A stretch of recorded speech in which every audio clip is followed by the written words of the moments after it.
Just friends. Hey, Merry Christmas, neighbor. Meow, meow, meow, meow, meow, meow, meow, meow. Who are you? I'm Samantha James, bitch. Don't shut me! It's that time of year when we spend money we don't have on people we don't care about. That time of year when a movie from 2005 needs to be watched. This is the live-action comedy with everybody acting like a cartoon. Just Friends. Yes, the movie where Ryan Reynolds playing a lovable lardass attempts to win over Amy Smart while Anna Faris commits to the bit harder than her marriage to Chris Pratt. Let's ruin Christmas together, Flapjacks. I'm gonna start drinking. Does anybody want anything? Some coffee? Maybe some salmon or something? Just gonna... It's 1995, back when OJ was on trial, the internet was still on dial-up, frosted tips were legal, and there was no such thing as the friend zone debate. What the hell's the friend zone? See, when a girl decides that you're her friend, you're no longer a dating option. You become a complete non-sexual entity in her eyes. Because we all too busy burning CDs for people who absolutely didn't want to fuck us. Like a brother. We're friends, right? We open with Chris Brander, Ryan Reynolds in a fat suit so determined it deserves its own SAG card. Reynolds is pining for his best friend, Jamie Palomino. She sees him as a human equivalent of a scented candle, comforting, familiar, but something she'd never date, man. After some high school humiliation that feels like the director was working through some personal shit, oh my god! Chris flees New Jersey. Fast forward 10 years. Chris is thin, rich, cocky, and allergic to carbohydrates and emotional vulnerability. He's a hotshot music exec babysitting psychopath pop star Samantha Jones, and a Faris who gives the performance of her career. But fate and microwave and tinfoil causes Chris and Sam to land back in his hometown for Christmas. And from there we get legit brother bullying, ice hockey shenanigans, a taser incident, a Christmas light catastrophe, and a love triangle involving a dude named Dusty. Chris tries to win over Jamie, but every time he gets close, he reverts to his fat boy past.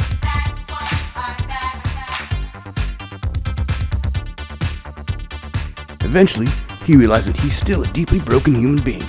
And she realizes, now that Chris looks like People Magazine's sexiest man alive, maybe she does dig him. Christmas magic, baby.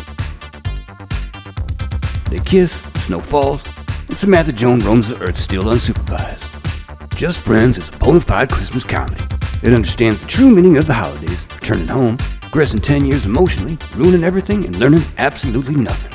The entire movie is drenched in nostalgia, small town holiday chaos, and legit heart.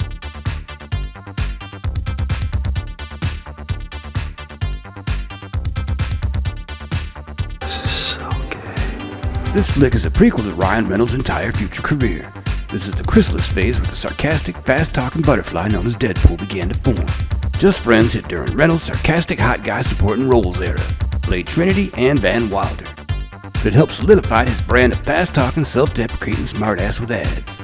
The exact skill set that eventually led to Charming in The Proposal, acting in Barry, ass-kicking in Safe House, career-defining in Deadpool. And if you want to see proto-Deadpool energy forming in the wild, this movie is the larval stage. So that's why she went with Dusty. She wants a sensitive guy. Just Friends has the mac and cheese mashed potatoes comfort because it draws from John Hughes' holiday disaster vibes, a sprinkle of early 2000s rom-com nonsense, Fairly Brothers slapstick, and that very specific hot person returns to their hometown energy that Hollywood loved back in the day. It's a fruitcake of influences, a little sweet, a little stupid, a little emotionally damaging. Perfect holiday cinema.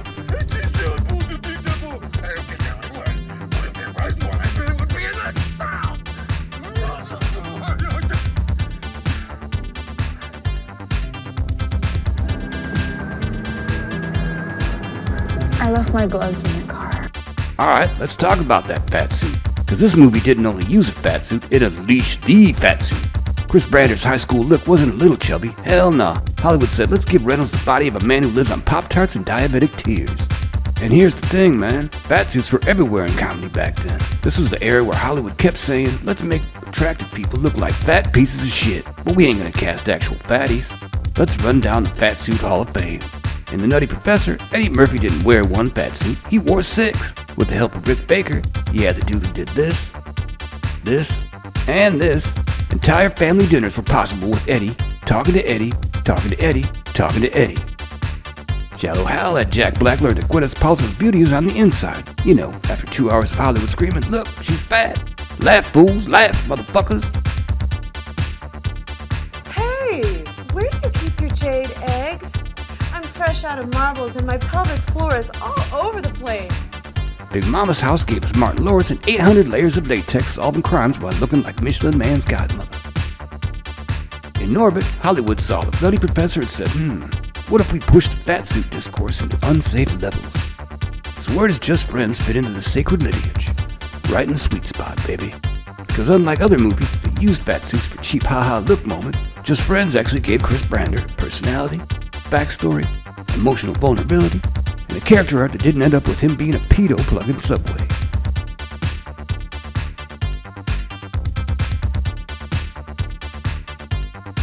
And whether you love or cringe at the trope, Chris Brander's fat suit flashbacks live on as one of the most memorable, quotable, remember when movies used to do this moments of the decade. But they don't do that anymore, because comedy movies are dead. Just Friends came out near the last gasp for comedy ending with the glorious Tropic Thunder in 2008. I mean, I brushed my teeth retarded, I rode the bus retarded. Damn. Director Roger Crumble ran the set like he was speedballing comedy chaos. The man was throwing out alternate takes like he was running a clearance set. This wasn't a normal rom-com shoot. This was controlled comedic anarchy. This was Adam McKay style energy, back when the pre-TDS director shot hilarious movies with Will Ferrell and not shitty political satires. The cast was ready to play at improv multiple takes, and that's why Just Friends feels alive. It's why the actors go big. It's why every character is basically a live-action cartoon with unresolved trauma. Not one person on set was worried about a small vocal online mob throwing a digital tantrum. And that's what makes it beautiful. You are way hotter in person. I know. It's dangerous, and that's what makes the comedy hit so hard. It's the exact kind of flick Hollywood is too scared to make today. You like that? You and I are gonna be the greatest musical manager team since Jessica Simpson and her father.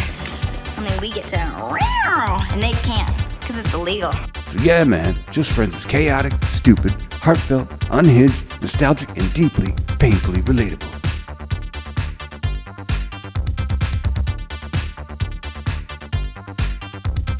It's a cinematic version of Going Home for the Holidays. And so, as Tiny Tim observed, God bless us. God bless us, everyone. Hey man, if you down, like and subscribe. Catch you on the flip side, flapjacks.